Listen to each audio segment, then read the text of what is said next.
city and in the territory on West, there's just one way to handle the killers and the spoilers, and that's with a U.S. Marshal and the smell of Gunsmoke.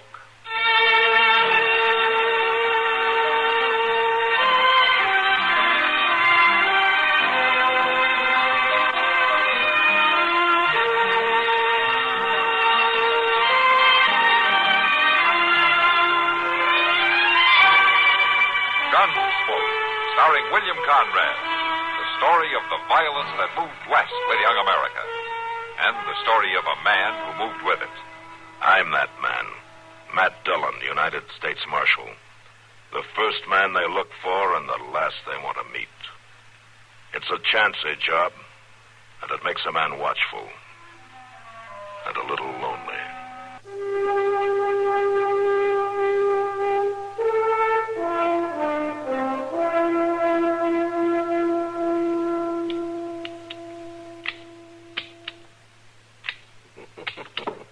Well, you must have rode out of the war with this gun, mister. I'd thank you just to tell me if you could fix it. You fought for the rebels, didn't you? I'm proud I fought on the side of honor. Yeah, sure. I can always tell by the gun. A piece like this, that's a copy of a Navy Colt. About all you rebels could get sometimes. Can you fix it? Can you put it in firing shape? No, this is a very old gun. If you can't fix it, hand it back. I've not time to wait. No, hold on your horses, mister. I can fix it all right. Well, when can I have it? I could even fix this so that it will fire metal cartridges. You could even use 38. All right, just so it'll work. But I don't see no sense to it. How long will it take? No, there is no sense to it, mister. You are wearing a much better gun right now. There's nothing can beat those new Colt Peacemaker. I have a special job for this gun. Well, it can't be nothing that the new 45 can do. This gun missed its chance once. I'm going to see it doesn't miss it again. I'm not sure I know what you mean, mister. You just fix the gun. When it's in firing shape, bring it to me at the Dodge House.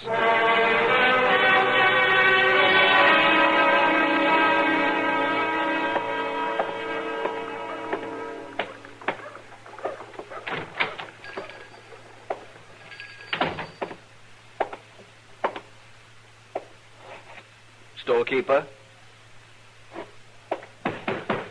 Storekeeper? Just a minute, mister. I'm not accustomed to being kept waiting. I said just a minute.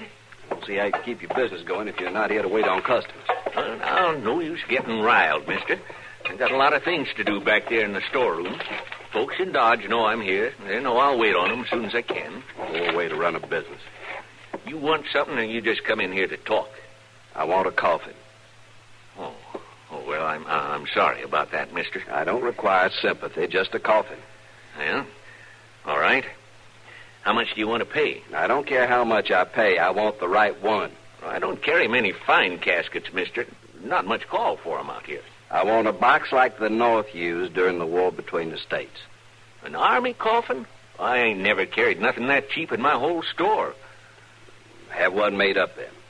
Well, I might be able to do that. I want one just like the one they buried the Yankees in. Oh, is this going to be a military funeral? Not exactly. I mean, was the deceased a soldier? He was a soldier once. He should have died a soldier. Well, now, it don't make much difference what kind of coffin a man's buried in. And now, what I got back here... He won't rate anything better than a Yankee coffin or a Yankee death.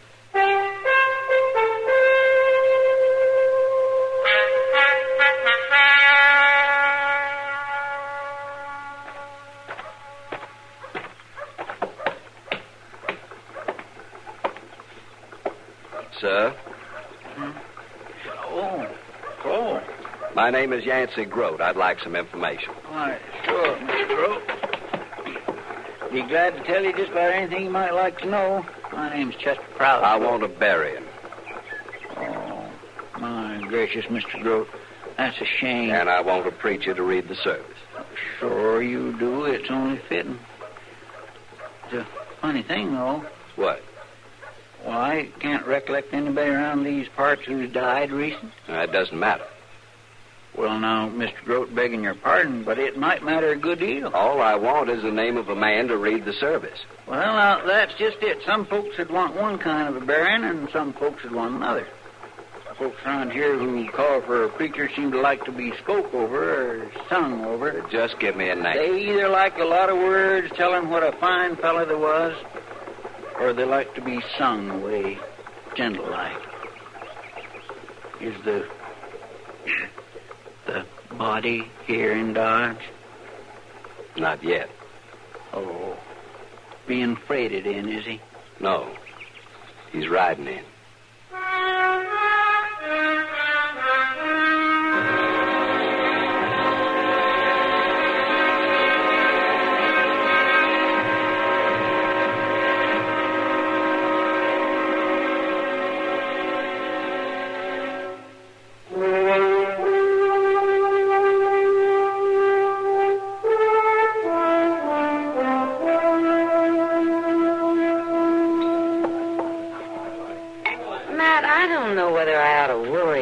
You or not. What?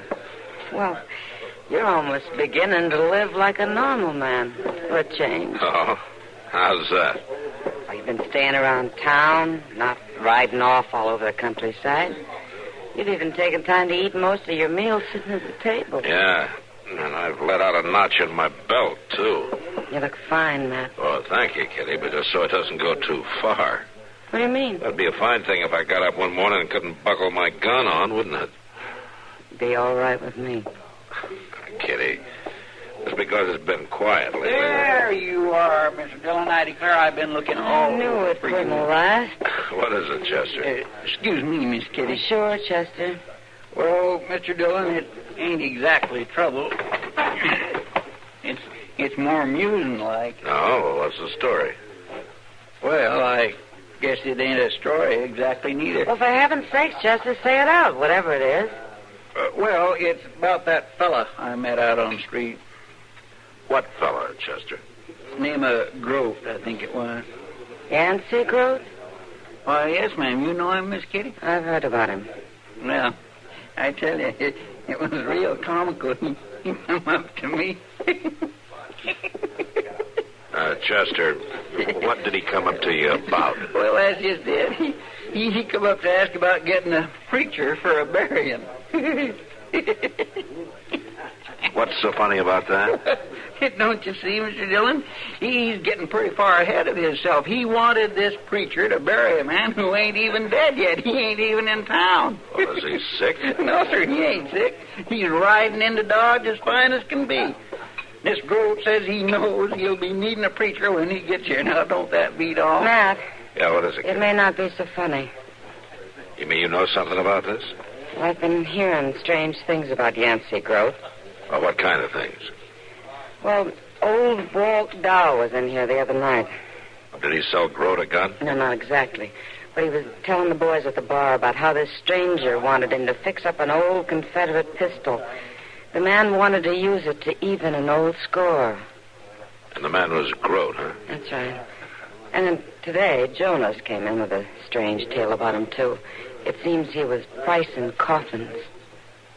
Yeah. Chester, you know where I can find him? Well, he's over at the Dodge House, Mr. Dillon. He told me to have the preacher come there. Well, I think maybe I better get over there first.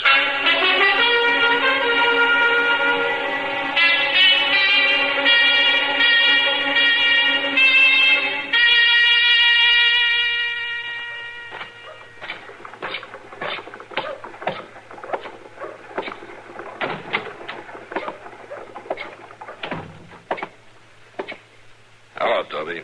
Oh, evening, Marshal. You, got somebody registered here by the name of Groat?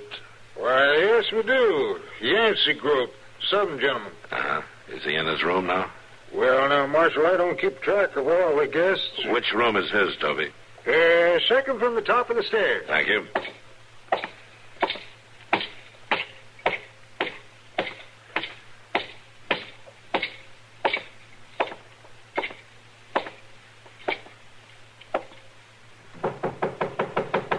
Groat, are you in there?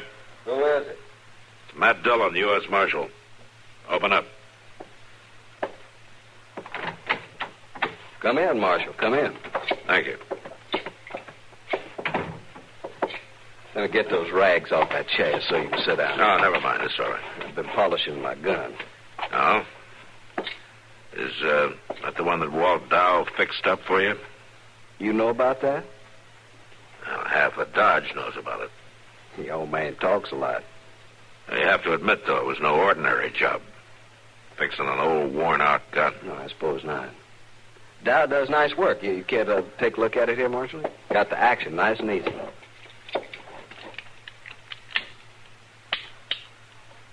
Yeah, it works fine. Dow seemed to feel that you had a special plan for this gun. Oh, I do, Marshal, I do. Maybe you better tell me about it, huh? Why, I'm going to use it to kill a man. Oh? Who is he? I don't think you know him, Marshal. But not that it make any difference. He isn't here yet. What's his name? His name's Tom Haskett. He'll be here in a few days. He's coming with a herd of cattle. And I'll be waiting. I've been waiting for too many years already. You listen to me, Groat. No, Marshal, you listen to me. There's nothing you can say to stop me. There's nothing you can do that'll save Haskett's life. I saved it once myself. And it was the biggest mistake I ever made. You're sure trying to make a bigger one. I know you're doing your duty as a lawman, but I'm here to do my duty, too. And I'm going to finish something I should have finished at Manassas. Most folks are doing their best to forget about the war, Groat. I had him there lying wounded at my feet. A Yankee soldier. I had this gun in my hand. I should have finished him. I should have finished him right there. It's no crime to let a man live. 2 years later, he was with Sherman in Georgia. Tom Haskett led his men to burning my home. My wife was killed trying to escape. I should have finished him. And I will. I can't blame you for your feelings, Groat, but killing isn't going to bring anything back. Your wife will still be dead, and you'll have a murder on your hands. This won't be murder, Marshal. Merely delayed justice. The court won't see it that way. There's no law in the land can stop me. I've been trailing Tom Haskett for years, and now I found him. And I'm going to kill him. Groat, maybe you can't help it if the bitterness in your brain is eating away the reason, but let me tell you something. You're not going to work out your revenge in Dodge. As soon as I hear that cattle drive is near town, I'm going to lock you up, and I'm going to keep you locked up till Haskett's safely out of town. You can't stop me, Marshal. I hope I won't have to, Groat. I hope maybe you'll stop yourself.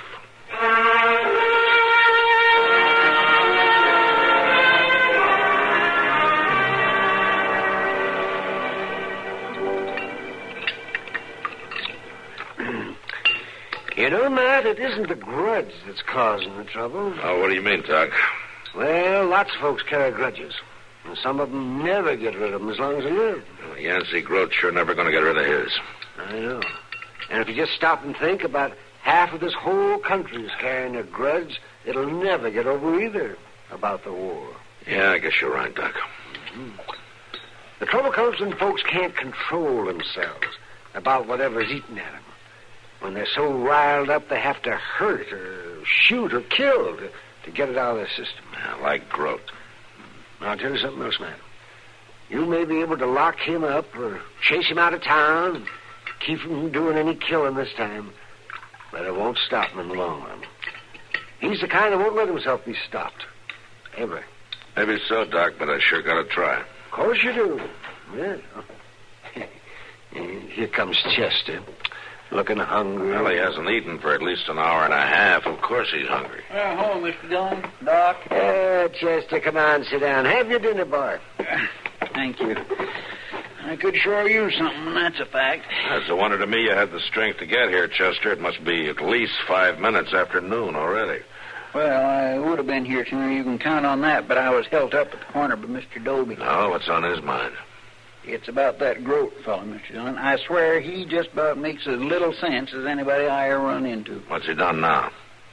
Well, it ain't that he's done nothing. It's what he ain't done that makes you wonder. What? Well, you know how he was going around town making all kinds of arrangements for a burying. Yeah, go on. Well, sir, he's left town. Left town? Are you sure? Mr. Doby says he packed out early this morning, cleaned out his room, and rode off. Well, does Doby know where he went? No, we don't, Mr. Dillon. Moss Grimmick does. Oh, come on, Chester, get it out. Well, Moss Grimmick saddled his horse for him, and Groat was asking which way the cattle drive would be coming from. Yeah, ready you're up, Chester. Well, no. Bring him something to eat in a hurry. Well, no, I ain't in no special rush. Yes, you are, Chester. Meet me at the stable in 5 minutes. We're going to be riding south.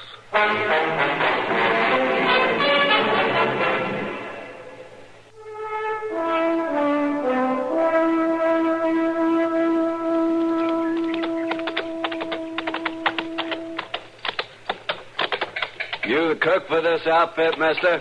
Well, I ain't no painted lady. Could I have a few words with you? We don't need no more hands on this drive, fella. We're almost to Dodge. I don't want a job. I just want some information. All right. You ask the questions, but I ain't promising no answers. Fair enough. Can I tie my horse here? Sure. Just keep him out of the beans. I'm looking for a man named Tom Haskett. Oh? I heard he was with your outfit. Is that a fact? I'd like very much to find him. We haven't seen each other since the war. Is he on this drive? Why don't you hang around and find out, mister? Well, I could do that, of course, but, well, to tell the truth, I'd like to surprise him. Well, now, ain't that pretty? I know it may sound strange, but I don't think he ever expected to see me again. Oh. And I'd like to work it so our meeting is sort of private. Well, there ain't much privacy out here on the plains, mister. Well, you could help me if you would. Well, what do you want me to do? Over at that creek bed where those bushes are, I thought I might wait for him over there, and then you could send him over when he gets back to camp. Well, now, why should I? I'd be glad to supply a little something to wash the dust down your throat. Oh? Drinking whiskey? Drinking whiskey. It's in my saddlebag. Okay, mister. And it don't make much sense to me, but I'll speak to Haskett when he comes in for his supper. I'll be waiting. Been a long time.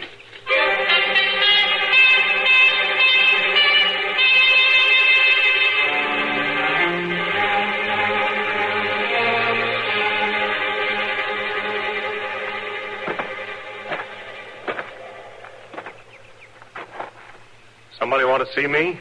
You Tom Haskett? Yeah, I'm Haskett. Over here. What's on your mind, mister? Cook said you wanted to see me. I thought you'd remember me. I know you? You ought to. Maybe I can jog your memory. You remember Manassas? Second Bull Run? You bet I do. Was you there, too? I was there. Sound like a Reb. I was a Confederate cavalryman. Hey, hold on a minute. You remember a string bed just about like this, and you lying there wounded, firing as we advanced? And my gun jammed, and you could have picked me off easy, but you didn't? You're Groat. That's right, Haskett. Yancey Groat. Well, I'll be dogged. Didn't figure on seeing me again, did you? No, for a fact I didn't, but I'm right glad to meet with you. I'm proud of the chance to shake your hand. That's not why I came here. You want me to do something for you? Need money or a job? Be proud to do anything I can. That won't be necessary.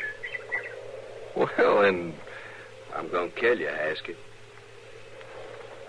It's a poor joke. I held this gun on you once before and let you live. I will not make that mistake again. You must be crazy. Maybe.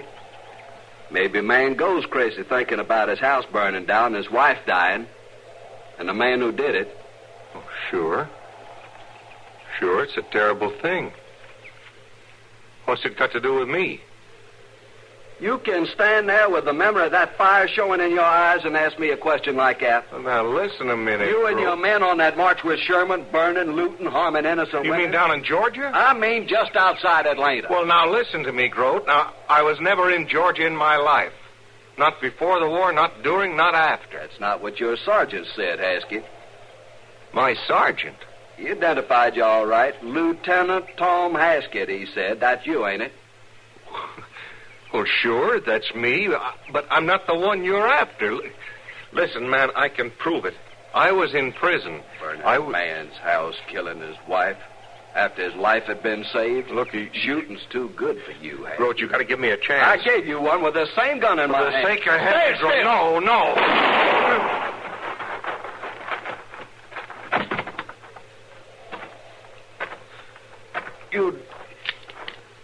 You didn't have... Groat. You're too late, Marshal. I said drop it.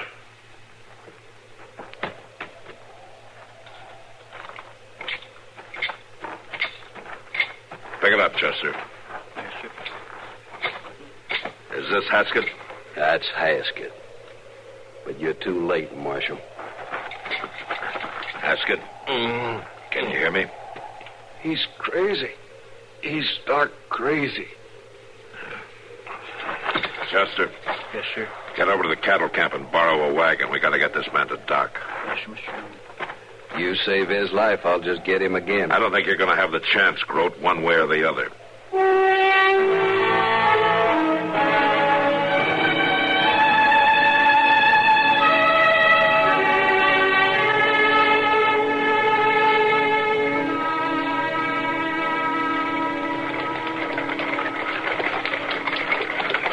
Hold up, Chester. There's Doc across the street. Yes, sir. Hey, Doc. Hey, Doc. Come over here, will you? Oh, yes, sure, Mac. Nobody can help him. You just sit quiet, Groat. What is it, Mac? Doc, we got a badly wounded man in the wagon. Thought you ought to take a look at him before we moved him up to your office. Oh, that's a good idea. Yeah, help me up, will you, Chester? Sure, Doc. Give me a hand. Yeah. Thank you, Chester. Now then, you just lie still. Let me see. Easy now. It'll just be a minute. What do you think, Doc? He's not good, man. Not good. Doc. We'll do what we can now, but just easy now. You're Doc Adams. That's my name. Don't you remember me? No, but it doesn't matter. Now, don't you worry about it. Does matter. Look at me, Doc. I'm Tom Haskett. Now, don't try to talk. You got to remember Libby Prison, Doc. Remember Libby Prison? Sure. I was there long enough, but you got to be quiet. Look at my right eye. Scarred. Scar? Let me see. You tell him, Doc. Tell him I was there. Why, I believe you're right. You mean you do remember him, Doc? Well, yes, Matt, I believe I do. I might forget his face, but I can never forget that scar. I worked hard to save that eye. He was in Libby Prison with you? Yes, he was. Right up to the end of the war. And he couldn't have been with Sherman in Georgia. I just said we were in Libby, didn't I? Groat. Did you hear that?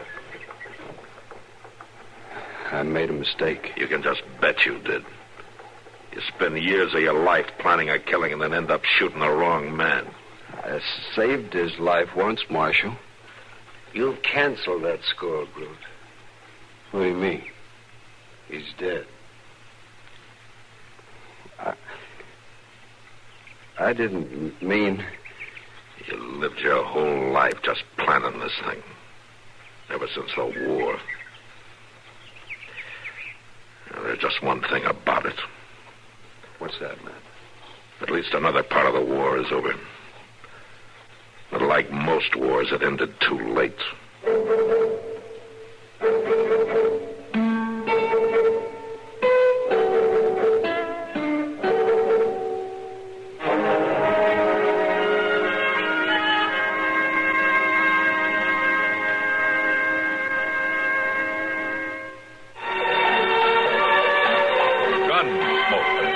Produced and directed by Norman McDonald, stars William Conrad as Matt Dillon, U.S. Marshal. The story was specially written for Gunsmoke by Marion Clark, with editorial supervision by John Meston. Featured in the cast were Harry Bartell, Lawrence Dobkin, Jess Kirkpatrick, and Frank Cady. Harley Bear is Chester, Howard McNear is Doc, and Georgia Ellis is Kitty. This is George Walsh inviting you to join us again next week for another story on Gunsmoke.